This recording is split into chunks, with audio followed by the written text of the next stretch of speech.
le veuille ou pas, il y a toujours ceux qui ont un regard négatif sur les choses, mais je pense qu'il est temps de changer cette façon de voir l'image du continent.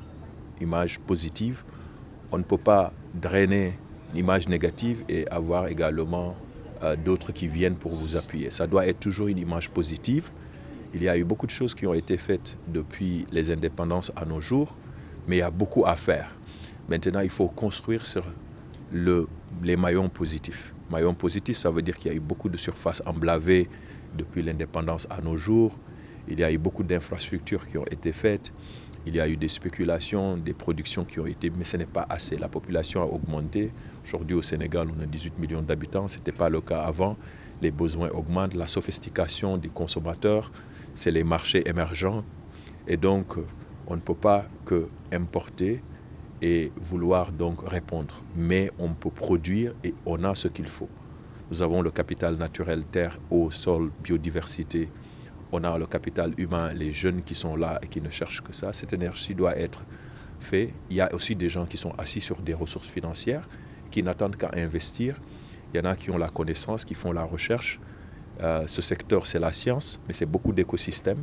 Ce n'est pas que la production stricto sensu sur le terrain, mais c'est aussi d'autres maillons.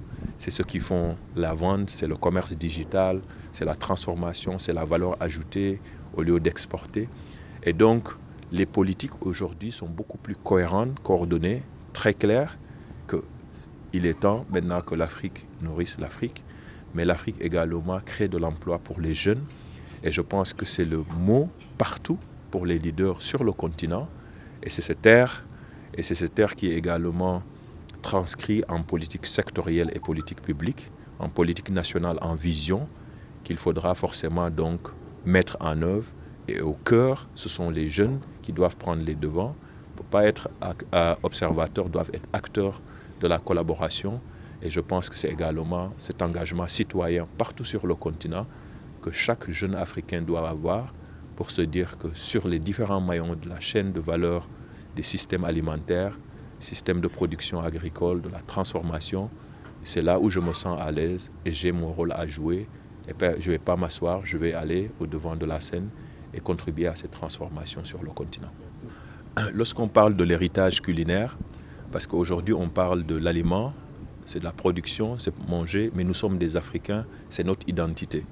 Donc qu'on le veuille ou pas, que tu sois au Kenya aujourd'hui, où on mange donc certains plats, que ce soit au Sénégal, où c'est le tchèb, ou l'ondolé, ou en tout cas, ça c'est de l'héritage, c'est ce qui fait de nous ce que nous sommes en tant que continent, que ce soit dans les pays arabes, et notre diversité culinaire, qui est partie de la base de nos produits agricoles et de ce que nous produisons à cause également de notre capital naturel.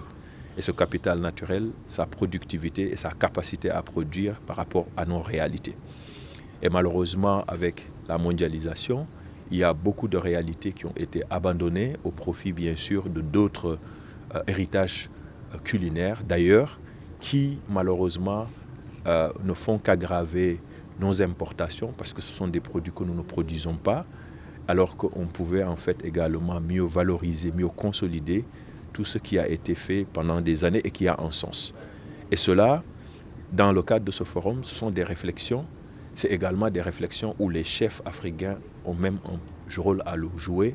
Ce n'est pas qu'au niveau des ménages, mais c'est aussi de là où la restauration, ceux qui travaillent, et il n'est pas normal qu'aujourd'hui, on peut aller partout dans le monde, on trouve tous les plats du monde, mais si on va au dehors de l'Afrique, on ne pourrait même pas trouver certains plats de nos pays dans certaines... et ça, c'est également un changement de mindset, mais c'est également un travail d'acculturation dans la tête, de changement, de comment on doit percevoir notre héritage, cette fierté qui fait de nous ce que nous sommes et que ce que nous partageons avec bien sûr le reste du monde et que le reste du monde va accepter lorsque nous-mêmes nous le rapproprions et on le fait sous l'angle économique parce que à la fin de la journée, lorsque c'est approprié et que ça rapporte de l'argent, on trouvera bien sûr des marchés. Ça va également permettre à réduire des importations sur certaines denrées et ça va nous changer notre façon de faire et également mieux renforcer notre identité qui est notre identité africaine.